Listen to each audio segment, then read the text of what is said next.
I'm Austin, and this is Validated. Today I'm speaking with Dave Curry, aka Black Dave. Black Dave is a musician and visual artist who uses web3 tools to build community around his work. But here's the thing about Dave. Unlike a lot of artists who migrated to web3 after building an audience in web2, Dave started his music career here. He is, in every sense of the term, a web3 native musician. We get into Dave's web3 origin story and explore the fundamental questions about experiencing music on web3. Dave argues that the friction of web3 onboarding, as compared to the ease of pressing play on Spotify, attracts a certain kind of user who is more proactive about their consumption of art. And that's a good thing. These are the kind of users who want to govern their favorite song like a DAO, collect album art variations as NFTs, and buy social tokens whose utility is merely to fund an artist's idea. Black Dave has experimented with all of these and more in his Web3 journey, so let's get right into it.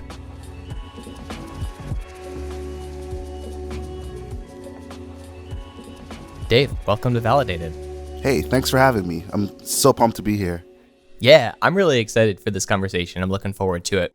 So one of the pieces I really want to start out with here is you started your career as a musician in Web3. What does it really mean to be a Web3 native musician? The thing that has sort of set me apart from a lot of my peers who have had traditional music careers before getting into Web3 is that my journey really started here. My earliest fans started in Web3. I was someone who was onboarding people into NFTs through Clubhouse and started to get early fans through that before I even minted my first NFT, especially my first music NFT, because my first NFT wasn't actually a song. It's not like I don't have music on Spotify and on Apple Music, but it's that the priority is the music that I release on chain. Yeah, that's super interesting. So, when you're thinking about that distinction, what does the space allow you to do in Web3 that maybe you can't do in Web2? Or why was, I think most people would look at being a Web3 native musician and be like, oh, this seems harder than doing it the Web2 way. What about the Web3 way felt right for the way you wanted to enter the space? What I think is interesting about the traditional avenues of gaining fans and releasing music is that the more places you do it, the more silos you exist in. I think something that's really useful about Web3 is that as long as I have the token address, I can direct everyone to one place, no matter where they participated in my journey. So as someone who's used a bunch of different platforms to release, I can say, okay, cool, everyone go to this website, and no matter which NFT of mine you have, no matter where you got it, you can get in or you can do the thing. Because if you think about if I have Bandcamp or if I have a song in iTunes, if you download the song on Bandcamp, you can't go to iTunes and listen to the song. If you buy the song on the Amazon store, you can't go on Bandcamp and download it. And so with using smart contracts and addresses and things like that, I'm able to say, okay, everybody go to my website. And if you have the token, the song is there for you to download. Not only that, but I can use it for other things like merchandise and tickets and whatever other experience I want to create. And then this is a bit of a contentious take. The music NFT market hasn't found its value in the same way that the art NFT market has. But I'm able to give people things that theoretically will be of value later. I can airdrop things to these people. And as we continue to move more and more into a digital world, that's the reason that I think NFTs matter.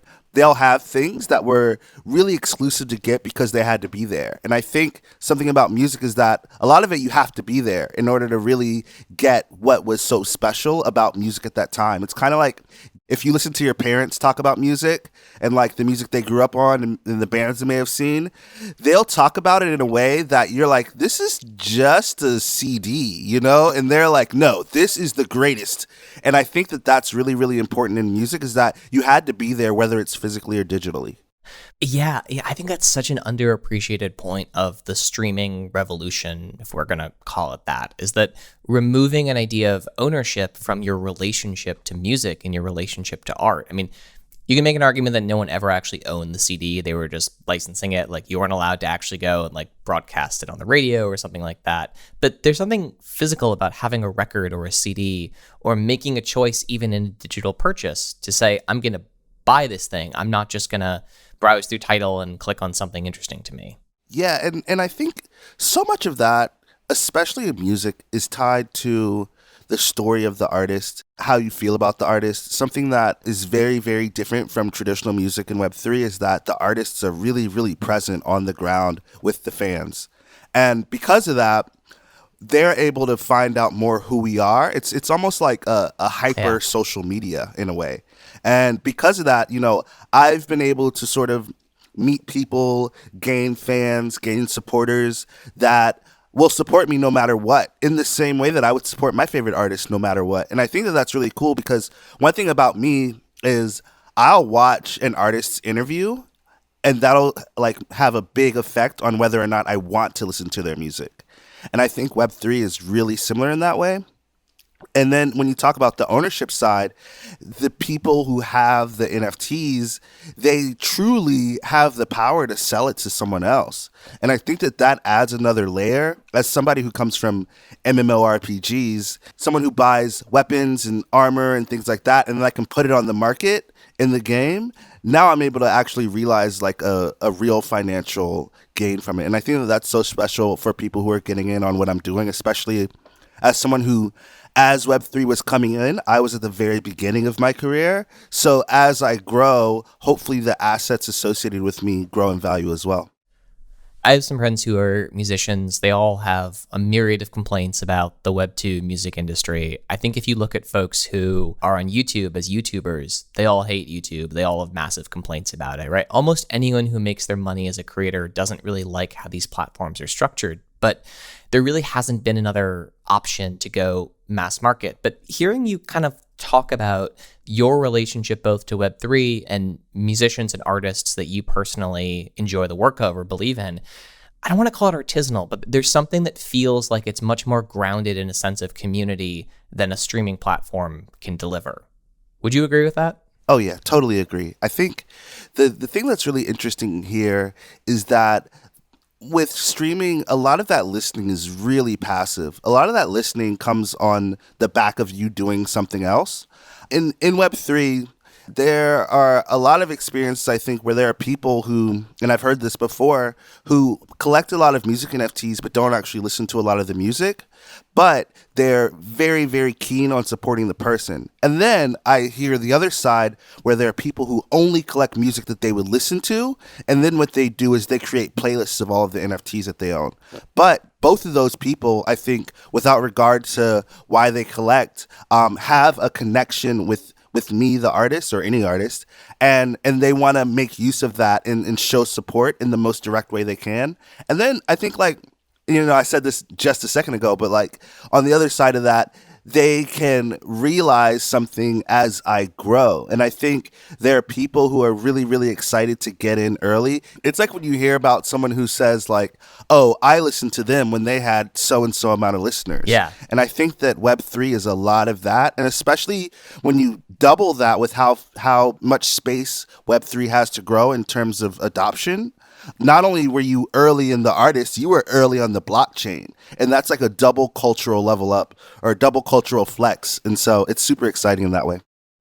I'm curious to go down this line of questioning. It's a little bit different than what we've been talking about, but I had a friend who used to work for a very independent record label. And one of the things that they did for the longest time is they wouldn't put their music on streaming because they felt like streaming was, through that passive listening experience that you mentioned, they felt like it was almost a form of appropriation of music. That like the actual culture of what they were trying to build, the convenience actually was a barrier to what the artist's intent was with the work that they were trying to do. And that, if you go back to the days of like buying like actual high quality files off the internet, you have to load them on a flash drive and plug them into your stereo or something like that to actually access like a FLAC of a song or something like that. It feels like Web3 is kind of maybe the next generation of, by making something slightly less accessible, but still easy enough to figure out, you can kind of keep the integrity of what an artist might be going for. Absolutely. And I feel like there's a phrase, anything worth having is worth fighting for, is the phrase I'm looking for. And I believe that's true in music. The hard part about, I think, Web3 and music is you have people who may be into what you're doing and may be into the culture of what you're doing. And I'm a firm believer that culture is king or queen, depending on, whoever. And with that, I think that there are people who are embedded in the culture that you're creating in Web3, but haven't found Web3. So you kind of have two cultural barriers in front of you. But if you're someone who is using the technology as part of your toolkit, then it's very important, I think, that the people who listen to your music or consume your content are in both cultures. We're, I think, at a phase where we're trying to figure out how to make things easier for everyone who wants to listen to music in Web3 or wants to consume an NFT or use any of the tech. But we're not there yet. And these barriers actually make the connection deeper. And so I totally agree. And on top of that, I think a lot about how important it is, or how important it was. I still think it's important, but some people might feel a little differently. How important it is to experience your favorite artists live. I think there are artists that I've loved that I saw live and felt a little less in love with, and there are artists that I didn't love that I saw live and I was all about. And so I think that it's really important to have these experiences that require a little bit more work, but actually bring you closer to the artist.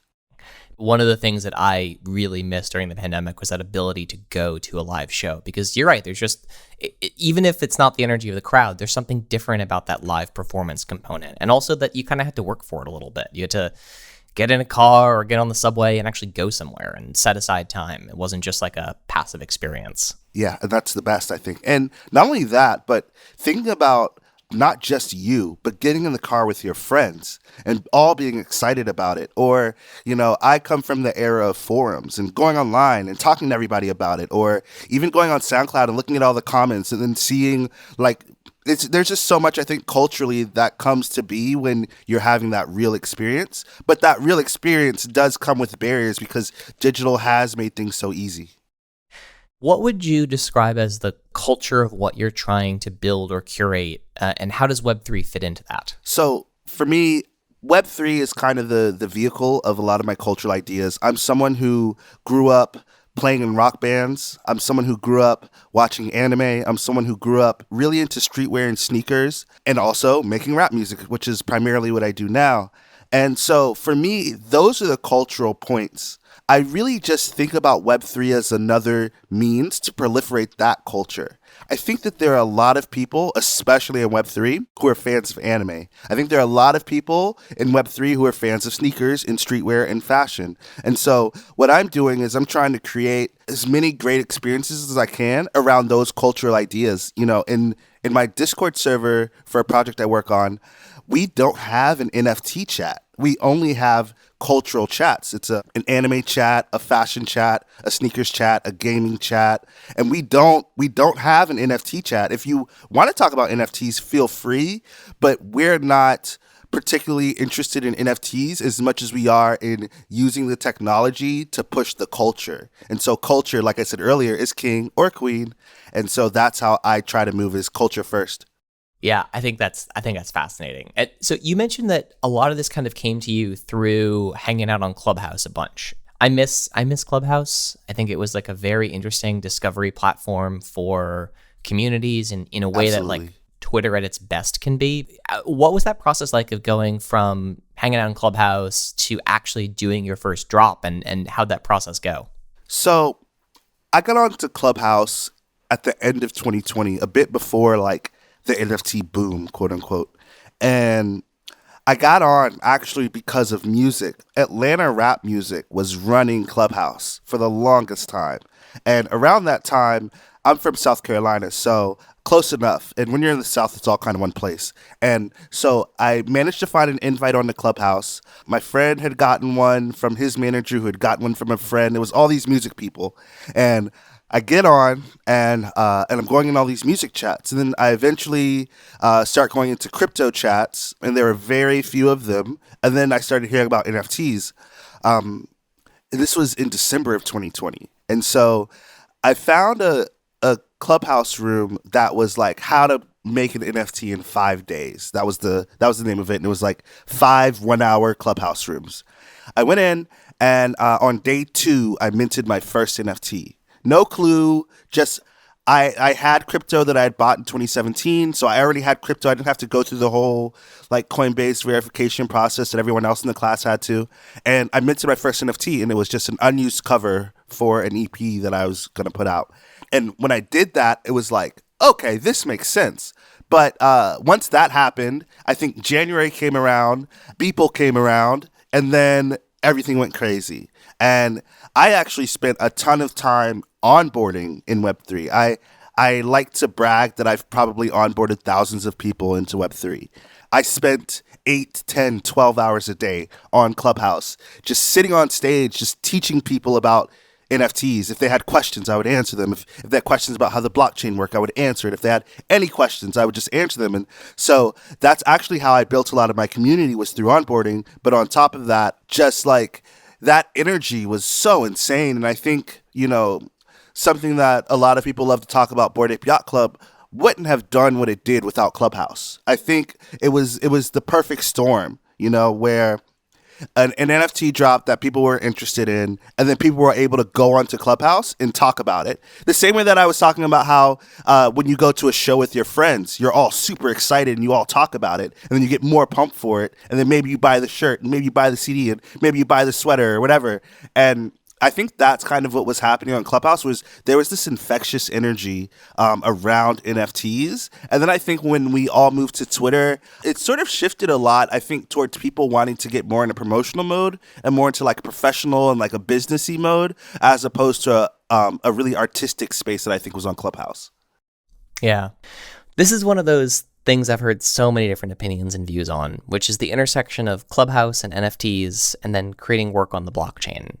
There's an interesting pipeline there for you, because one of the criticisms of Clubhouse in Twitter and wider culture was this was just a bunch of VCs hanging out with each other and talking to each other. And this sort of became a symbol for gatekeeping of the conversation and controlling access to who can participate in that kind of conversation.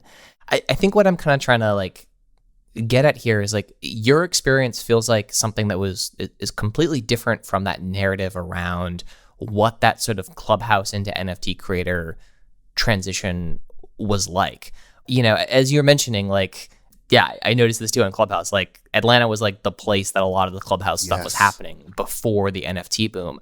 Did you see a change in the platform as both NFTs and Clubhouse started to take off? Yeah. So, I was still largely into trap music, largely into Atlanta rap music. I was working on music with artists in Atlanta, producers in Atlanta, et cetera, et cetera. And on the NFT side, there were a lot of people who weren't into rap music making NFTs. Yeah. And I think on the other side of that, something that a lot of us have probably forgotten about was how hard fine art pushed back against NFTs in that time period. And so we were all... So much of fine art is just gatekeeping. Yes. Oh, yeah, exactly. And so we, the NFT community, had banded together around a version of a common cause that was the things we are doing is fine art. And I think that that's so interesting. And even for me as a musician, I try to proposition this idea that music is also fine art, which is another conversation for another day.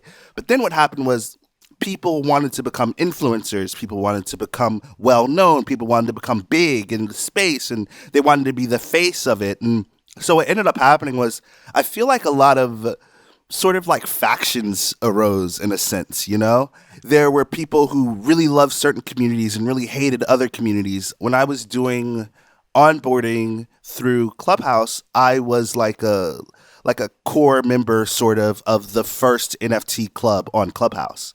And it wasn't called NFT, so it was, there was a club that was called NFT that showed up after. And so it's interesting how when everyone started to build their own communities, I didn't realize I didn't realize how many people wanted to be the star of the show.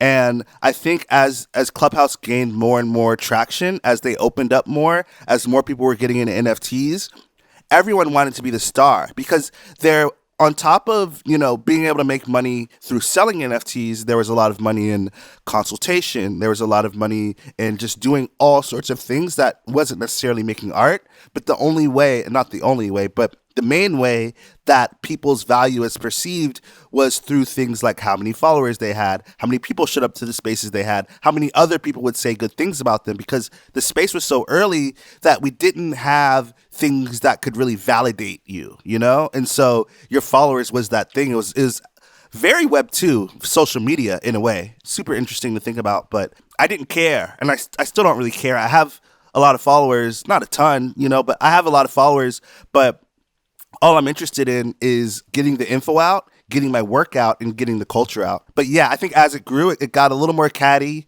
I have tons of funny catty stories. And then I think as it grew as well with the whole influencer thing, something that I think goes untalked about, and I'm confident still happens now, is a lot of hosts were getting paid tons of money for those spaces.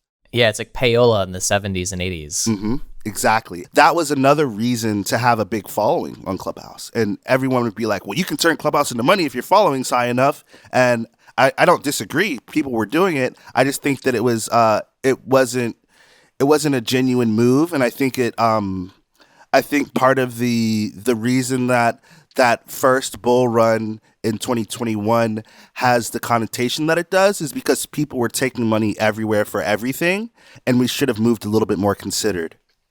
So walk us through, like, what collections do you have at this point? How do people actually engage with them? And what are they buying when they join the community? Awesome. So I have a ton of collections, of course, since I started in 2020 and it's now 2023.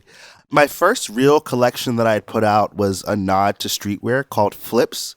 What I had done was I had taken logos of brands, flipped them to have crypto names instead. So like I had the Chiquita banana logo, but it said Ethereum instead of Chiquita and things like that. And that was my very, very first collection. So I didn't actually release music at first. And with that, I wasn't even sure what utility was, but I do have the Discord server and the normal things that you would have had. Actually, Discord was barely a thing back then, but I had a Discord server already from being a Twitch streamer. So I had figured out how to do token gating and blah, blah, blah. And I had a little Discord community. I've got about 300 people in my Discord. I've got about 200 collectors, so that tracks. But I'd done that collection, and then I did my first music collection in March of 2021.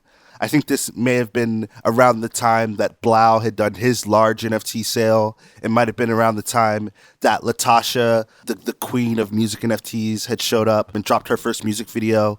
And I had dropped a song, and I had dropped 20 pieces of visual art with the song. But every NFT collection came with a download link to the song from IPFS. So this is when I was really learning about unlockable content and utility and things like that. And of course, I had the Discord where I would drop things and have conversations with people and things like that. It wasn't quite a collector's Discord, it's public, but there are private channels.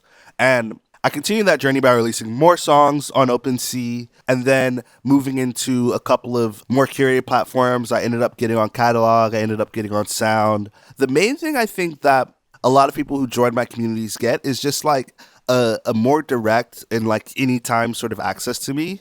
And the most recent thing I've made is something called Black Dave Token, which is essentially a creative funding mechanism that I created for myself. I minted 1 million tokens, and they cost 20 cents a piece. And the idea is that if you buy this token, you believe in the ideas that I have. And the point is mostly that there are a lot of projects getting funding and not so much people getting funding. But when you think about when companies acquire other companies, sometimes they just want the people who work at that company. And I feel like there are a lot of people in Web3 like that you're like, man, I really want to find a way to get that person, even if not the project, because I believe in what they're doing. And so this is a skewed version of that where you don't actually get me, but you do sort of join the community of folks who support me. And then I talk to you guys about some of the ideas I have and some of the things I want to make in Web3, because something that I'm finding that's really tough in Web3, but I'm really dedicated to, is showing that I'm more than a musician. And I think a lot of people in Web3 are more than the thing that we know them for, and they want to be more than the thing that we know them for, but they haven't found the right vehicle. And so a lot of it's just community vibes, but yeah.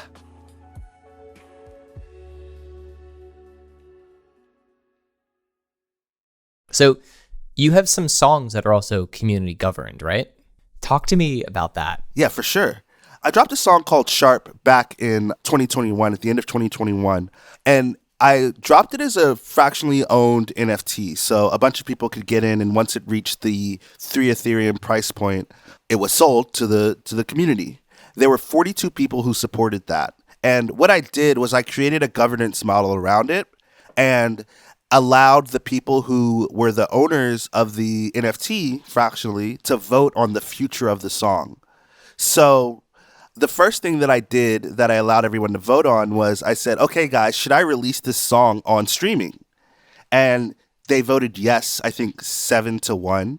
And then the second thing I said was, how much should I pay myself?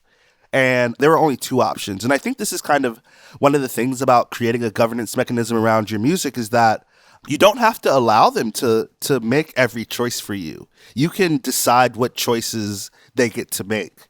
But I think it has to be deep enough that they feel connected to the song when they make that choice. So I did those two things. Then the market crashed. And I am waiting. I'm actually about to restart soon. But the next sort of set of choices will be around things like marketing. Will be like, okay, what website should I submit this song to for playlisting? Do you guys know anyone I should email? What should the music video look like? How much of this quote unquote treasury should I spend? Because out of my payment, the rest of the money was the treasury for the song. So it's like, how much of this treasury should I spend on my video? How much of this treasury should I spend on marketing? And allowing the community to be involved in that. Something that I think is really special about this sort of model is that if the people who collect the songs have the ability to help the song go further, they may feel inspired to because they're invested in it. And if that helps the song, then when they sell it on the secondary market, they receive benefits from it. And so this is an early experiment in that. And so I'm just experimenting. I'm having a ton of fun with it. Yeah, I think this is fascinating because I think when most people hear a song owned by a DAO, the obvious question there is like, but what I want is the artist's art. Yes. I don't want if you let every person in America determine what music sounds like, everything is going to sound like Taylor Swift and Chance. And no shade at Taylor Swift or Chance, but you're not going to get Immortal Technique out of a DAO if everyone is contributing to what the actual content of the work is like. But what you're talking about is almost kind of like a giant community-owned record label at some point. Yes. Oh, that's I think that's an amazing way to put it. It's that everyone, when you talk about owning the art versus participating in the art, I think that's kind of the thing is this is sort of an extension of the art as opposed to the final home for the art. You create it and then you extend it to the community. The community helps you build it better. And this doesn't even involve changing the song, right? This is just, we have this product that we want to push. And I'm really excited about that. And I think that there'll be a lot of music label models that come to be over time. But I think that this model and variations of this model are the ones that are most exciting to me, because when you think about the complaints that people have about traditional record labels, we as artists no longer own our music once we partner with a label. And now we have an opportunity to continue to own our music, but the people who invest in what we're up to, and I hate using the word invest, but the people who support what we're up to, they also can see a reward if they work towards the proliferation of that piece of work. And so I like this idea where the artist continues to own, but the supporters also have a way to benefit. And I think that fractionally owned song that you then work on is a really interesting way to go about it. One of the crazy stats that I had learned recently is that the average musician now tours something like 4 times more than they toured in the 90s. Isn't that insane? And there's great parts about that. Yeah, there's great parts about that for us as fans, but that's a pretty brutal system if you're also trying to produce new work. And I love this idea that there's ways that the monetization structures can be changed where artists don't necessarily have to go and be a part of that grind in order to make a living at the stuff. Yeah, I think something that I'm constantly at odds with, but also fully understanding of is the 1,000 true fans model, where if you have 1,000 people who spend $100, you have $100,000 in a year. I love that model, and I think that people entering Web3, they started to sort of push that number down. They're like, it could be 100 true fans now who want to spend $1,000. I think the reality for many, many people is going to be that it's going to be somewhere in the middle. It's going to be like a 500-600 true fans, where you have 600 fans who might spend $150-$200, And then you'll still go on tour, you'll still have merchandise, you'll still take streaming revenue, you'll still do all of the traditional things. I think what's happening with the narrative around the 1,000 true fans versus the 100 true fans is they're both extremes. But I think that a lot of artists still want to perform on big stages. And you can't perform on a big stage with 100 fans. You can't perform Coachella with 100 fans. And you can live a life, you can live, you can survive. And there are a lot of artists where that's their goal. I just want to own a house. I just want to get a wife. I just want to make music and not have to do anything else. And that's a great goal. But I think there are also a ton of artists who want to be huge and they want to continue to try to be the biggest artist they can in the world. And I think of Web3 as a vehicle for that, as opposed to Web3 being the end all be all for that. Yeah, I want to tease that out more, but I think one of the things that, if someone's a musician listening to this, or they're an aspiring musician listening to this, there's a magic part of your story where you go from not having released music to releasing it directly to Web3 and generating an audience that's, substantial enough that you can do subsequent drops and subsequent releases. And, this can be like the anchor of that community and that career that spirals out into other places. Where did those 100, 200, 300 loyal people for you come from? What was that process like of actually attracting them and saying, hey, I'm here in this space. This is what I'm producing. Are you interested in it? I think that went through two sort of phases for me. And I think it might go through a couple of phases for a lot of artists who enter Web3. So my specific story had a lot of onboarding involved. So I had a lot of people who were connecting to me as a person before connecting to me as an artist. A lot of people didn't even know that I had NFTs out my first few months in the space, not until I released my first song. And so those people who were supporting me then may not have necessarily been fans of the music, but they were fans of Black Dave, the entity, or Dave, the person.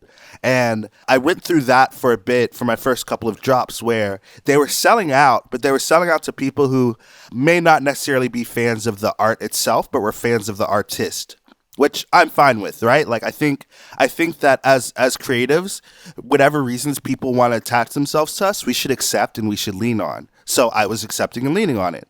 And then after those first couple of drops, and I started moving into the more broad music NFT ecosystem, and my name started to get around a bit more, I started to get into a second space where I was finding people who were true music fans, and they were looking for music that they liked. And so I was able to start to find people who were fans of the music as opposed to fans of the person. And so that was like a second sort of trip that I took.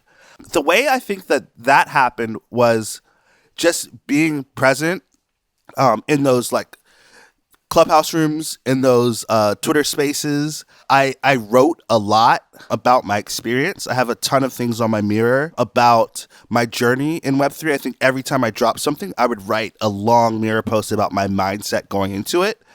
And I believe that through that, and then through good work, people who were there for the music and were there for the culture were the ones that I started finding. So now I can go into a Clubhouse room or a Twitter space and people want to talk to me about anime, or people want to talk to me about sneakers, or people want to talk to me about the new album that came out that aligns with the music that I make.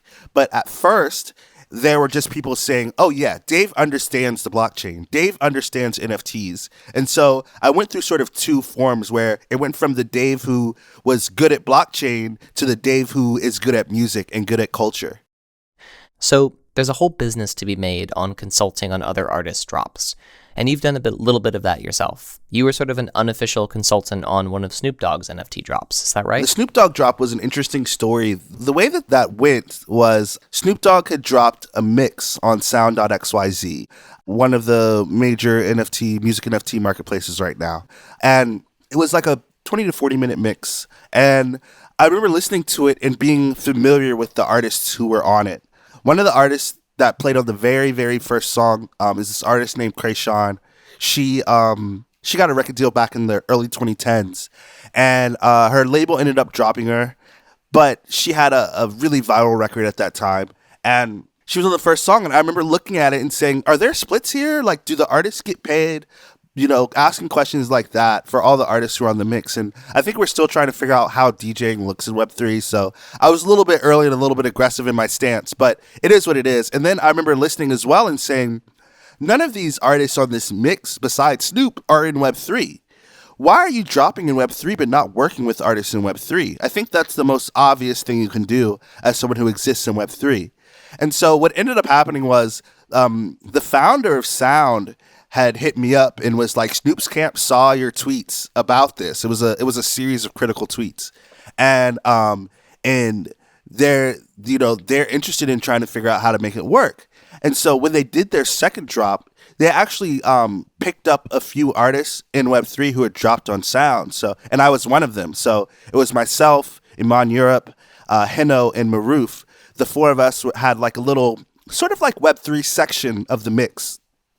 And then on top of that, we were written into the splits of the mix. And so I thought that was a really huge move in the right direction. I think since then too, you've seen Snoop do a lot more collaborative work where he'll put out a mixtape and he'll call on artists who are Web3 native and have them on the songs with him and then split the revenue with them. And so I think I don't want to take full credit, but I will say that I was definitely there being vocal about the stance. I think it's really hard in Web3 to be critical of folks because a lot of it still is a small form of a popularity contest. You don't want to be too hard and you don't want people to be like, oh, all that guy does is talk down to people. But I do think that it's important to recognize opportunities. And that's how I try to think about when I'm being critical of things in the space. When you're looking at the interplay between Web 2 and Web 3, you talked a little bit about how, that can be a component of a musician's success, and that doesn't mean they can't release their music on streaming services. What do you see as, from your view, the future of that model? How does this evolve into the future, and how does Web3 fit into the music industry today? Something I've been seeing a lot lately that I think is really exciting is artists will release the song in Web3 first. That will be sort of the catalyst to create a campaign around the song in Web 2. One really, I think, interesting example is the artist Heno. So he has a song called Neighbors that just hit 1 million streams, and it dropped as an NFT first.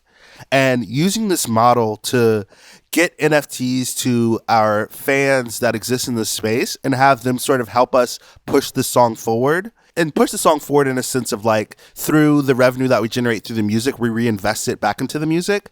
That's going to be something that I think we're going to see a lot of down the line, especially for independent artists.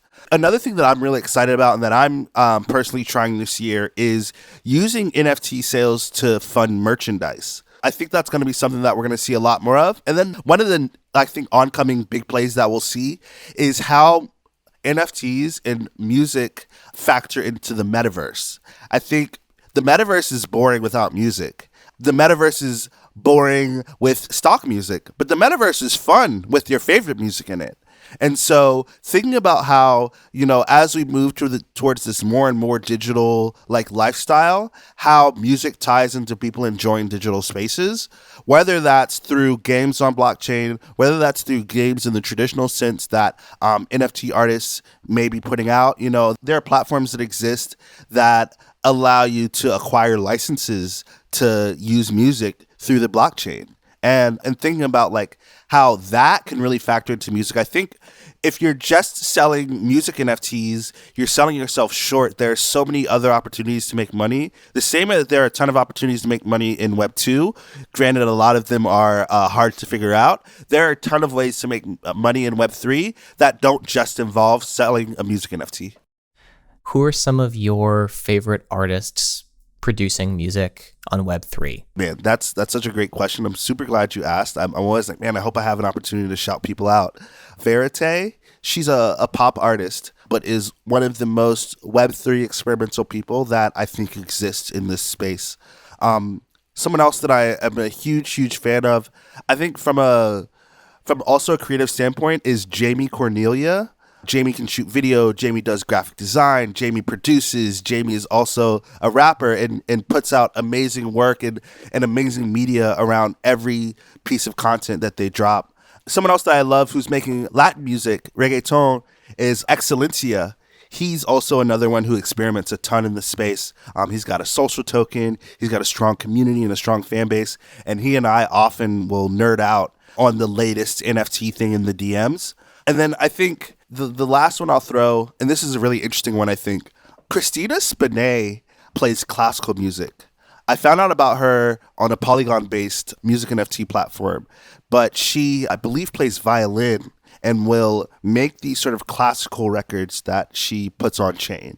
When you think about like, especially like the art gallery space and those art gallery metaverse spaces, being able to have someone like Christina be the soundtrack to a metaverse gallery is perfect. You know, I think it sets the vibe of fine art so amazingly.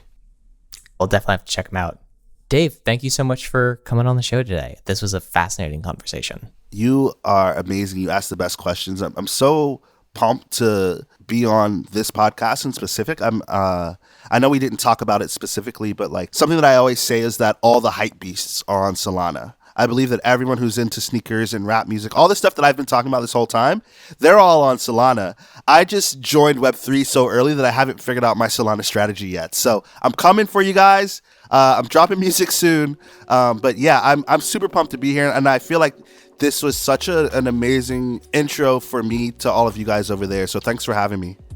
Of course. And if you ever want to chat, let me know. Validated is produced by Ray Belli with help from Ross Cohen, Brandon Ector, Amira Valiani, and Ainsley Medford. Engineering by Tyler Morissette.